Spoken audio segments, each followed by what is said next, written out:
Hello friends, जय माता दी, श्री राधे राधे। कैसे हैं आप सभी? उम्मीद करती हूँ कि आप सभी अच्छे होंगे। तो फ्रेंड्स, आज मेरा फास्ट है। तो आज जो फास्ट है वो है मेरा अहोई अष्टमी का। तो ये करवा चौथ के दूसरे या तीसरे दिन में यही आ जाता है ये व्रत जो होता है। और ये जितनी भी माताएं होती हैं अपनी संतानों के लिए व्रत रखती हैं, उनकी लंबी आयु के लिए ये व्रत रखा जाता है। तो यहाँ पे मैं पखड़ी वगैरह की पूजा कर रही थी क्योंकि हमारे यहाँ ट्रेडिशनल है। तो इस तरीके से पखड़ी वगैरह की जाती है, आंगन से होके अंदर की ओर जाते हैं। और घर में जो हमारे देवी देवता होते हैं जो आंगन में रखे होते हैं उनकी भी पूजा की जाती है। तो इस तरीके से ये पूजा पाठ होता है। और आगे भी मैं आपको बताऊंगी कि क्या क्या इस व्रत में करते हैं और क्या क्या पकवान जो है बनते हैं, बच्चों को क्या दिया जाता है उपहार में और इसकी विधि क्या है। तो बने रहिए मेरे ब्लॉग के साथ। तो यहाँ पे सबसे पहले हमारे ट्रेडिशनल जो डिश है हिमाचल की, तो वो है गुलगुले। क्योंकि चाहे वो शादी हो या तीज त्योहार कुछ भी हो, हमारे यहाँ पे जो है गुलगुले बनते हैं। गुलगुले बहुत ही मतलब हमारे प्रसाद रूप में ये चढ़ाए जाते हैं। यह हमारे यहाँ की हिमाचल की ट्रेडिशनल है। इनके बिना जो है हमारा जो फेस्टिवल है वो अधूरा होता है। क्योंकि ये गुलगुले जो हैं ये बनाए ही जाते हैं। तो ये मैंने आज बनाए थे और बहुत ही अच्छे और स्वादिष्ट बने थे और बहुत ज़्यादा फ्लफी और फूले फूले बने थे। तो आप देख ही रहे हैं। तो इस तरीके से ये गुलगुले और प्रसादी में मैंने और बनाया था, जैसे हलवा बनाया था, ये गुलगुले हैं और साथ में चने वगैरह जो होते हैं वो होता है। और शाम का जो भोजन होता है उसमें जो है तो वो उड़द की दाल बनाई जाती है। सिर्फ अकेली उड़द की दाल, उसमें मिक्स कुछ नहीं मिलाया जाता, उड़द की दाल बनाई जाती है। साथ में जैसे आप चावल वगैरह जो खाते हैं वो होता है साथ में। तो आगे क्या क्या कर रही हूँ मैं इस पूजा विधि में, क्या क्या और किया जाता है तो आप। और यहाँ पे मैं 4:30 4 बजे तक मैं यहाँ पे पूजा रूम में आ गई थी। और यहाँ पे मैं पूजा रूम में जो है अच्छे से मंदिर को सजा रही थी। यहाँ पे मैंने अहोई माता का कैलेंडर जो मैंने रखा है, पहले के ज़माने में जो थे लोग अपनी दीवारों में इस तरीके से जो है अहोई माता की जो है खुद से ही वो मतलब पेंटिंग करते थे। अहोई माता की जो वो तस्वीर बनाया करते थे। तो अब तो कैलेंडर चल पड़े हैं, आजकल इस तरीके से कोई भी नहीं कर रहा है। पर अब कैलेंडरों का ज़माना है, पोस्टरों का ज़माना है। तो पोस्टर ही अपनी अपनी दीवारों में लगा देते हैं।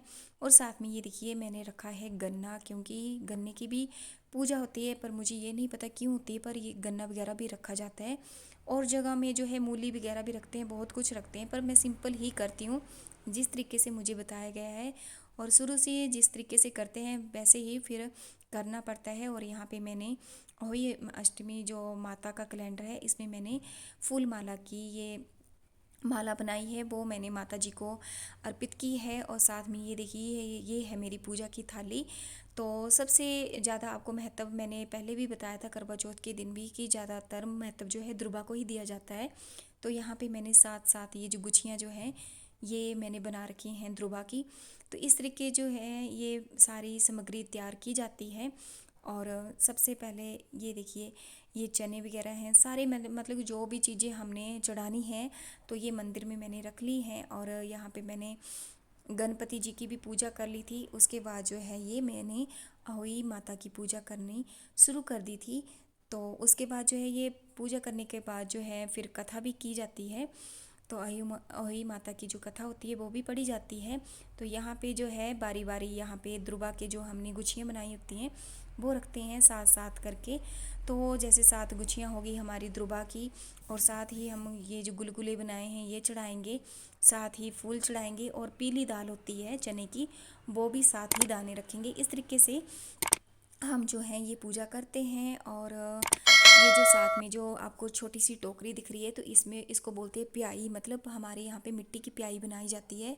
जो जैसे हमारा जैसे लड़का है तो बंशु है, तो बंशु की प्याई जो ये बनाई जाती है, सासू माँ या जेठानी जो भी घर का जो बड़ा मेंबर होता है तो वो ही बनाता है। तो इस तरीके से प्याई की जो ये पूजा की जाती है, शादी हो तब भी, ये लड़की की शादी हो तब भी पूजा की जाती है, जन्मदिन हो तब भी पूजा की जाती है। और जब तारे निकलते हैं तो तारे को देख के जो है ये अर्घ दिया जाता है। तो ये अर्घ देने के बाद जो है ये व्रत है संपूर्ण होता है, संपन्न होता है। तो यहाँ पे मैं तारे को अर्घ दे रही थी। तो इस तरीके से ये पूजा पाठ और इस अहोई अष्टमी का ये व्रत है तो इसी तरीके से किया जाता है।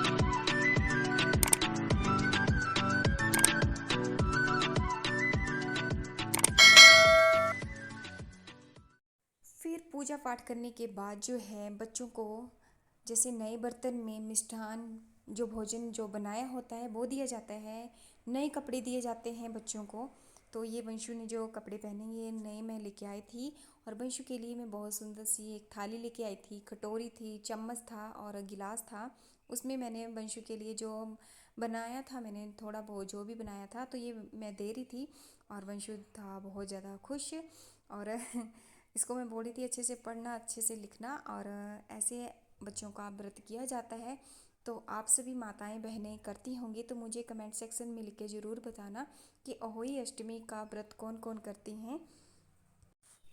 तो फ्रेंड्स ये था मेरा आज का ब्लॉग। आई होप आप लोगों को अच्छा लगा होगा और कौन कौन अहोई अष्टमी का व्रत करता है और किस तरीके से आपके यहाँ पे किया जाता है तो मुझे कमेंट सेक्शन में लिख के ज़रूर बताना। तो मिलती हूँ किसी और ब्लॉग के साथ, तब तक के लिए जय माता दी, जय श्री राधे राधे, बाय बाय।